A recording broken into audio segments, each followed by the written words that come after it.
আসসালামু আলাইকুম, আপনারা সবাই কেমন আছেন? তো এখন বাজে প্রায় সকাল 6:50 বা 30 এরকম কিছু। তো এখন যাইতেছি হচ্ছে কালীনগর বাজারে। কাহিনী হচ্ছে যে কালকে আপনার গরু দুইটা জবা দিয়েছিলাম, বলছিলাম যে বিকালবেলা আরেকটা জবা দিয়েছিল। সেটা হচ্ছে যে পরিমাণে চাহিদা ছিল কাস্টমারের, সেই হিসাবে আরেকটা জবা দিয়েছিলাম। তো মানে কি বলবো, জবাই দিছিলাম, তারপরে প্রায় অর্ধ শতাংশ বিক্রি করে ফেলছিলাম। আর একটা গরু আর অর্ধেক রয়েছে, সেই অর্ধেক ফ্রিজে রাখছিলাম। বাট ফ্রিজে কিন্তু আগের থেকে গোশ অনেক পরিমাণে ছিল, মাংস অনেক পরিমাণে ছিল, যার কারণে হচ্ছে ফ্রিজে সেরকম একটা একেবারে ফুলফিল হয়ে গেছে। তো এখন সকালবেলা আজকে মেবি গোশ চলতে পারে অনেকটাই। এই জায়গায় মানে বাজারে আশেপাশে মাহফিল আছে, তো সেই হিসাবে মানে মাংস চলার সম্ভাবনা বেশি আছে। এই কারণে একটু সকালবেলা আপনার দোকানে চলে আসছি, মানে যাইতেছি আর কি। তো চলেন দেখা যাক কী হয়। তো অলরেডি কিন্তু বেচা কিনা 1 মনের মতো বিক্রি হয়েছে। শুধুমাত্র আপনার যে ফ্রিজের মাংস ছিল ওইটা মাহফিল বোঝেনি, তো মানে এমনি দিনে কিন্তু অত পরিমাণে চলে না, সর্বোচ্চ 20 কেজির মতো চলে সাধারণ বাজারের দিনে। তো বেচা কিনা শেষ করে এখন মানে একটার সময় দোকান, এখন প্রায় 1:30 বাজে। আর এই যে গরু আর একটা কেনা হয়েছিল, এটা হচ্ছে আপনার কোরস গরু। ওই যে কোয়ালিটির গরু একটা আমাদের গাভী ছিল না, ওই কোয়ালিটির গরু আর কি। তো এটা আজকে কিনলো, কত দিয়ে কিনতে সঠিক জানি না, বাট সম্ভবত 55-60 সামথিং এরকম হইতে পারে। তো গরুটা মোটামুটিভাবে কেনা ভালো হয়েছে। আর কোরস গরু যেহেতু উপর দিয়ে মানে হাড় দেখা গেল, ভিতরে মানে টাইট থাকে ভালো। তো দেখা যাক, বাসায় যাই নিয়ে, তারপরে কি দেখে অবস্থা দেখা যাবে।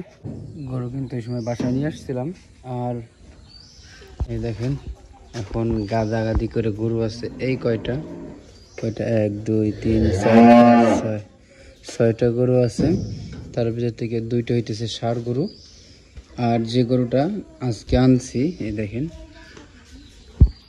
এই যে এই গরুটা, এই কালো গরুটা হইতেছে আপনার আগের যে একটা পালের গরু ছিল না, একেবারে সেম ওই কোয়ালিটি গরু। যদি এটা মানে বড় করা যায় একেবারে সেম ওই কোয়ালিটি গরু হবে, বাট এটার একটু কালার ভিন্ন আছে। ওই যে মাঝে মাঝে সাদা আছে, আর ওইটা একটু কালো ছিল, তো এই হচ্ছে ডিফারেন্ট। আর ভাই এই গরুটারে কালকে আমরা নিয়ে গেছিলাম হইতেছে হাটে, যেটা হয়তো কি অনেকে থাম্বনেলে দেখছেন বা হালকা শর্ট একটু দেখছেন। তো কাহিনী হয়েছে কি যে এই গরুটা নিয়ে গেছি, তো হঠাৎ করে এর মানে আপনার গলায় মানে একটা শব্দ হইতেছিল, মানে নিঃশ্বাস নিলে মানে কাশি দিলে যেরকম একটা শব্দ, এরকম শব্দ হইতেছিল। তো এই কারণে খুব তাড়াতাড়ি নিয়ে আসছে আর কি। আর হইতেছে দিনের বেলায় এটার গোসল খুব কম করাই তো, বুঝছেন, এই কারণে। আর তোর কি হয়েছে, বেশি চালাইতেছিস, হাতে খালি করতেছে।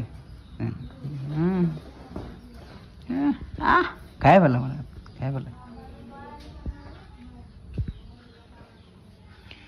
তো এই হইতেছে কাহিনী।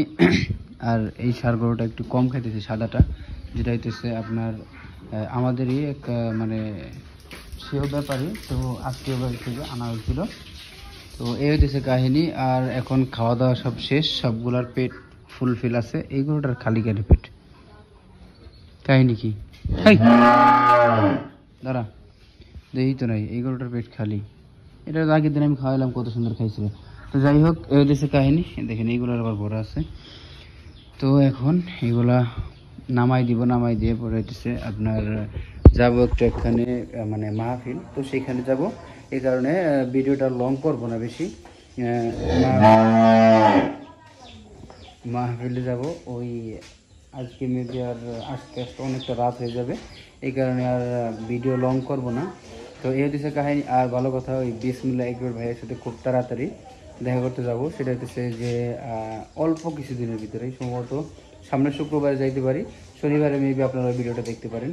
তো এই রবিবারে শনিবারে যাওয়ার কথা ছিল, তো যাই নাই, যে হাটের দিন বাদে এই জায়গায় আমাদের মানে এই জায়গায় সেই হাট হতেছে শনিবারে। আর আমরা যে হাট করি সেইটা সেটা হইতেছে আপনার সোমবার আর বৃহস্পতিবারে। তো এইখানে আরেকজনকে নিয়ে যাব, আমাদের যে ভাগিনা আছে, তো তারা নিয়ে যাব। এই কারণে তাদের এদিকে হাট বাজে গেছিলো যে যাইতে পারি নাই। তারপরেও সে যাইতে চেয়েছিলাম, বললাম যে না তোর আব্বু রাগ করবে। সেও কিন্তু তাদের ওই গরু ব্যবসা কিন্তু আমাদের থেকে অনেক বড়, হুট করেই বড় হয়েছে। তো যাই হোক, মানে চালান পুঁজি বেশি কাটাইছে, খাটছে বেশি, এই কারণে বড় করতে পারছে বেশি। তো এই হচ্ছে কাহিনী। তো আজকের মতো এই পর্যন্তই। সবাই ভালো থাকবেন, দেখা হচ্ছে আবার খুব তাড়াতাড়ি নতুন কোনো ভিডিও নিয়ে। ততক্ষণ সবাই ভালো থাকবেন।